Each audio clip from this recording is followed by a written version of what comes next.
Welcome, everyone. It's the Mike Tech Show, show number 937. Tonight, going to talk about many system crashes we're running into.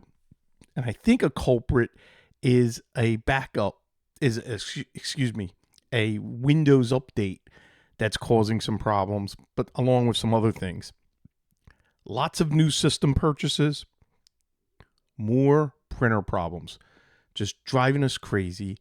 And then Microsoft email migration options, and one that I'm struggling through right now, testing. But before we get started, just so happy that my Eagles have won the Super Bowl. They eviscerated the Chiefs. I mean, by halftime, it was over. I mean, it was over before halftime, but halftime it was over. And then anybody, if you didn't watch it and you seen the score wasn't even reflective of just how dominant the Eagles were.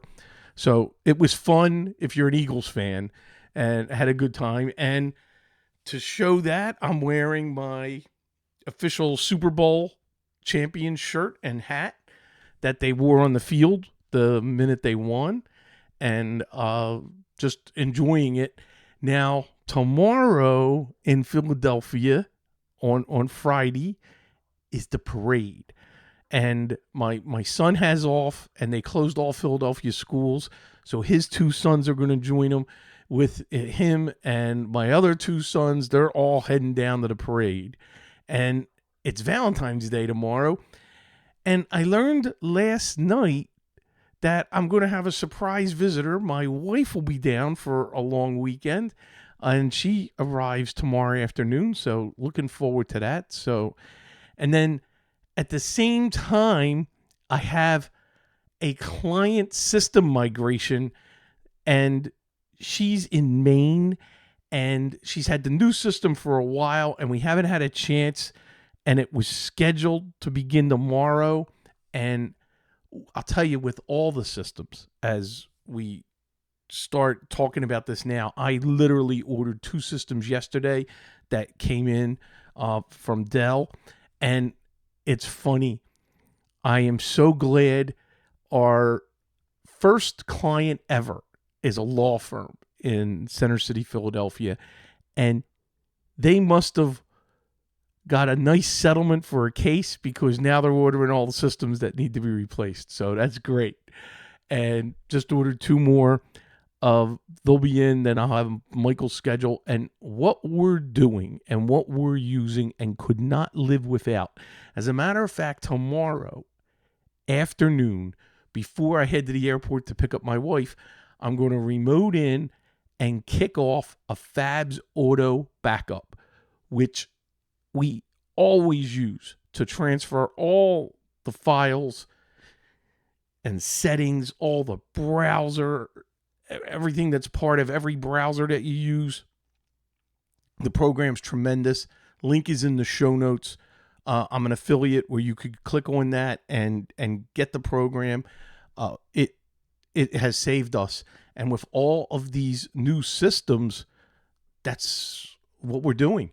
As a matter of fact, a insurance company, yesterday, my son was installing a new computer. And of course, we were upgrading from the existing one. And he takes the hard drive out, plugs it in, runs Fabs on the new system after he gets that set up, and transfers everything we need. So great software. You got to check that out. And we couldn't live without it, especially with all these new systems. And I even have some quotes out there. So we're finally seeing the big uptick for Windows 10 migration to Windows 11, because I got a lot of clients sitting on a lot of old systems. So now I need your help. This problem just presented itself before the show. A new client was referred to us. And as I was talking to the owner of the business, their big problem right now is email that she'll send out and it doesn't arrive. any of the right places. It just, nobody gets it. As a matter of fact, she tested one to me and no problem. She receives the mail, but can't send. And it's not stuck in an outbox. It's Microsoft hosted. The one thing I do have, and I really haven't investigated, I have now global admin access to the tenant. I haven't even logged in yet. I remoted in to her system. She logged in, and I created an account for myself, gave myself, global admin permissions. Now, I also seen all of the DNS records, and they are correct. So just early recon, DNS looks good. Why can't she send anything from Outlook Web Access on the web or Outlook the client? And it says it's sent, but you don't receive it, and it's not going in the junk mail. Any ideas on that? I have to solve this by Friday afternoon. It is now Thursday night, so I'll take any recommendations to try. MikeTechShow@gmail.com. I really, really appreciate it. So a few things that I want to talk about on system crashes. So let me bring up the test system. And one of the first things, if you have annoying crashes, here's a simple thing that often gets overlooked. And what you want to do is open up Command Prompt as an administrator. And I am running as administrator. And I'll have a link to this. Obviously, this is easy. Everybody should be knowing this. And it's SFC, System File Checker, Scan Now.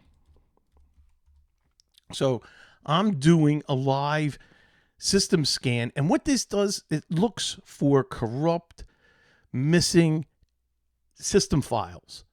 And when it's done, you should reboot. I'm not going to go through the reboot, but you'll get a message when this is finished. And I'm going to let this run in the background. And why I'm running, here's the first link, which is use the system file checker tool to repair missing or corrupted system files. It's an easy thing to check. Takes a couple minutes. And then there's DISM.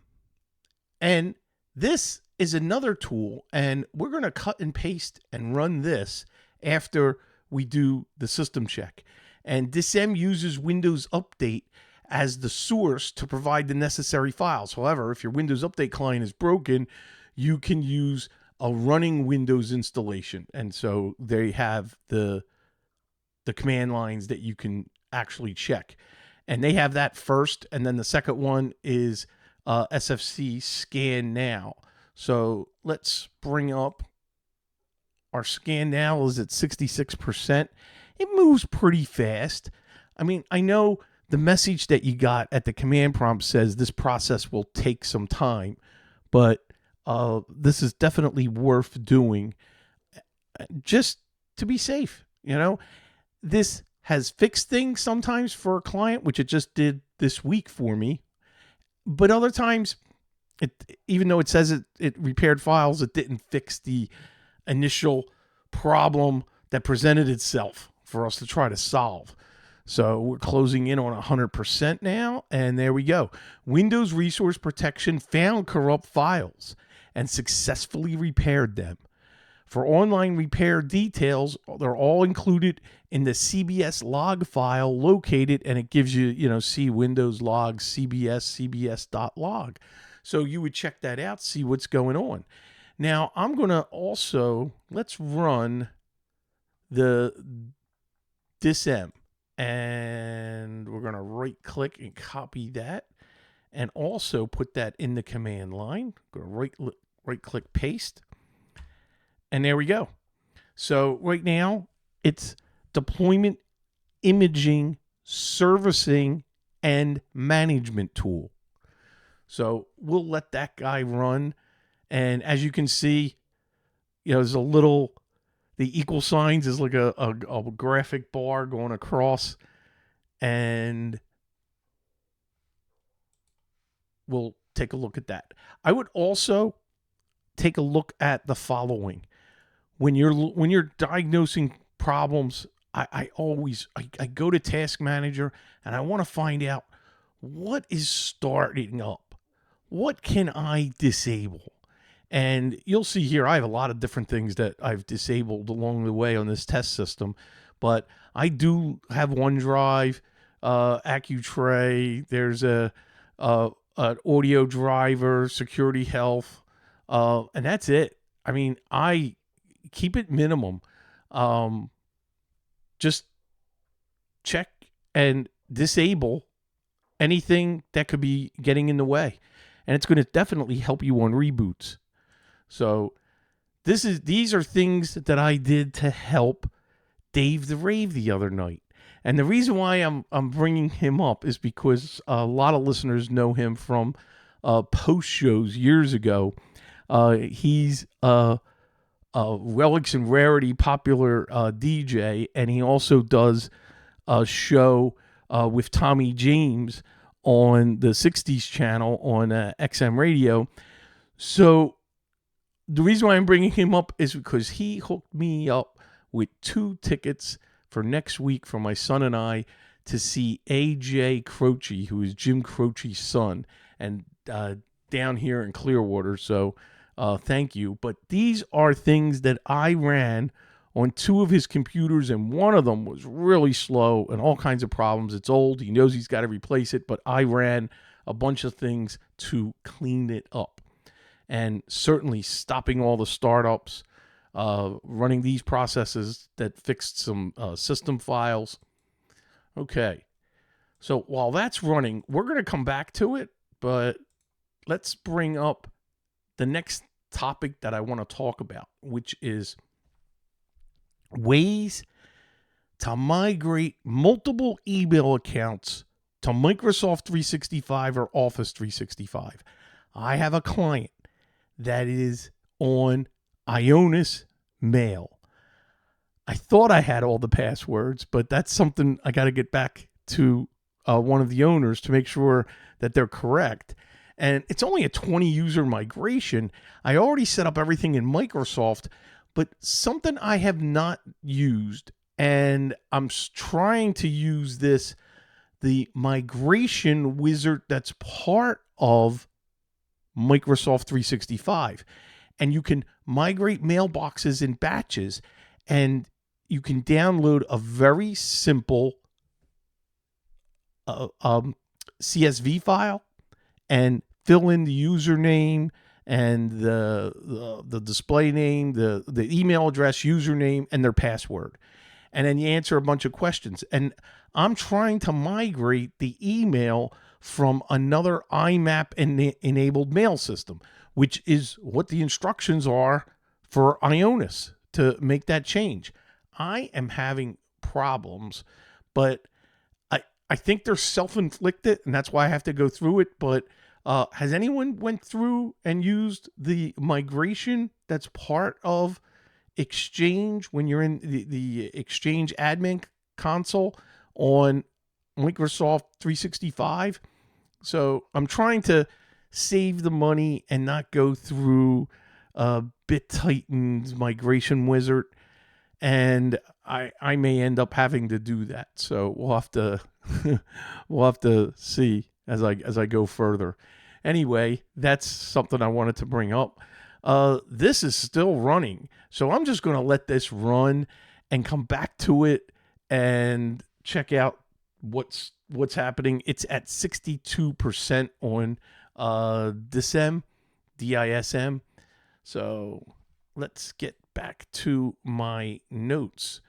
So we got the email migration. Wanted to talk about that. The new systems crashing, and now printer problems. My gosh. And another MSP I was talking to this week, where we're going to be partnering on a project, and he has run into Apple problems with an update that Apple did across HP systems. Is anyone having that problem? We're having the problem, and it's a design jet, an architectural big HP printer, and to do their large prints, it was working great when we set it up on their new iMac, and now after an update, he can't print anything other than 8.5 by 11. Redid the driver. We rebooted everything on the Mac. HP spent serious time trying to figure it out. And they came to the conclusion, this is an Apple issue. And I'm wondering, is anybody else running into Apple problems with specifically HP printers? Because we're out of things to try. And then we had HP look at it. Apple kind of blew our user off.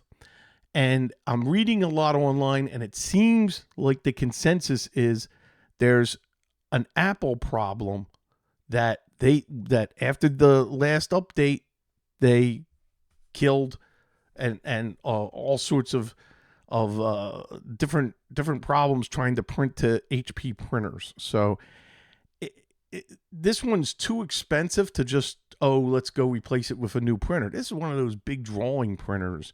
You definitely don't want to, we got to be able to get this to run. So anyway, I was almost at the thing, hey, do you have a Windows laptop or something? You could put the file on there and then print it, but that's not good.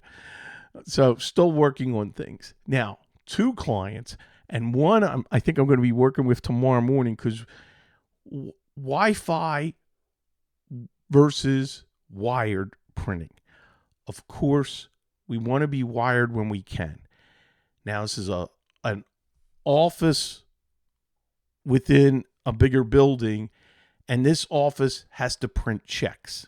And the check printer was Wi-Fi. Continuous problems. Since there's a wire jack in this office, and it's a desktop printer, I said, it's a regular desktop, the computer. And the person's too far away to remote. This person's in Ohio. And I logged into her system, and I said, let's buy a little 5-port switch and a couple networking cables, and we're going to wire this guy so you don't have the sporadic problems to go away. It's very hard, and I know I've had this conversation many, many times, not only with you, the listener, but all my clients. They don't understand that if you have an Ethernet connected printer, you can still print from your phone, you can still print from your iPad, you can still print wirelessly because it's the same network. But you want to be Ethernet whenever you can for printing. Now, I know there are some situations where it is impossible to get a wire. That is the only acceptable reason to be Wi-Fi for a printer, where it's in a room where there is no way you can get or run a wire or have a wire. And it's funny. Taz is in the chat. He says, just had a printer issue with that new desktop you helped me with. Yeah, I know. It's the bane of our existence. I as I said before, I can't stand printer problems. It's terrible because there's so many different printers and there's so many different issues. And I go through all the basics for troubleshooting. You know, we reboot the system. We reboot the printer. You unplug the printer from the power source and literally, start over from scratch. Redo the driver. What else? Check the Windows System 32 spool printers folder and delete all the files in there. And this is after you stop the printing spool service. And then you go in, you delete that directory. I have done it all. And we have a process. We go through all of this every time when we get a printer call.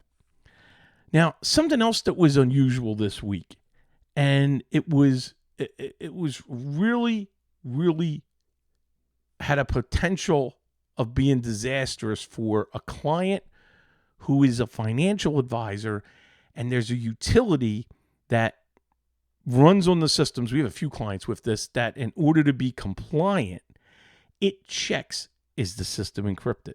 Is the antivirus up to date? Have you changed your password? They make sure you change it constantly, which, by the way, is a problem.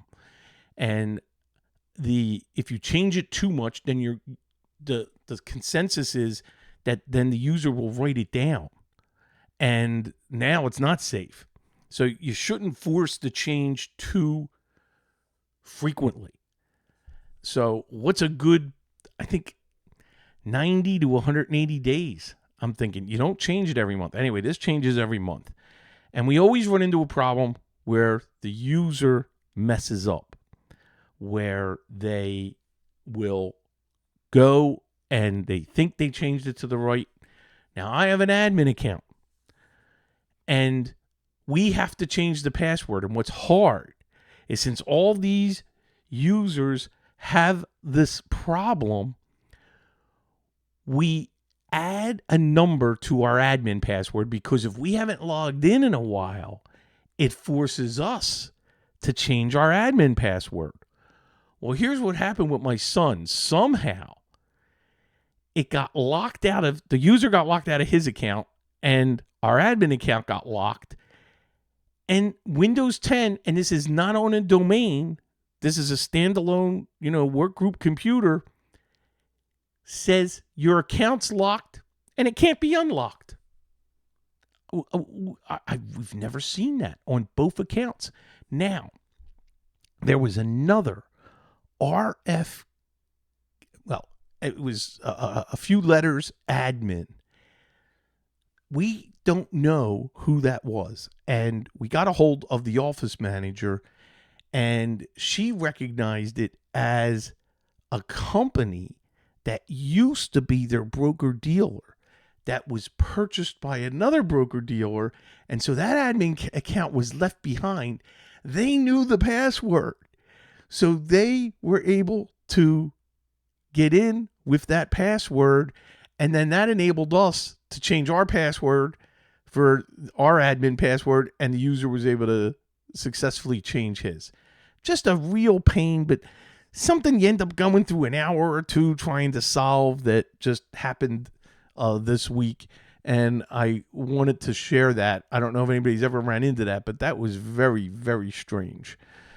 I have noticed that with some of these crashes that have been happening also, that it's an unfinished update, because after we pull the power plug and it reboots, it goes into its updating.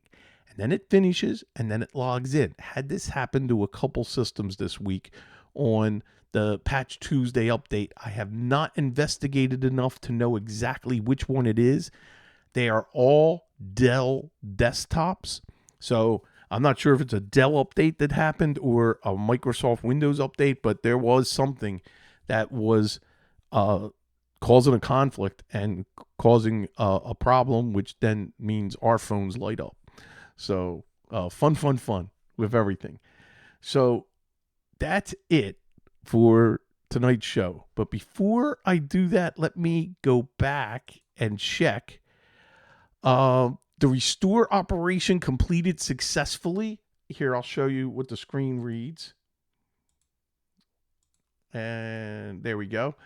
So operation completed successfully. So to restore the health from a cleanup image. Just something to have in your, something to run that's in your tool bag to help us try to win over all these problems and all these different crashes and everything that happens. And we can never have enough information at our disposal. So the big question that I leave you with is things to try. Why can the user looks like it successfully sends the email, but it never reaches the destination?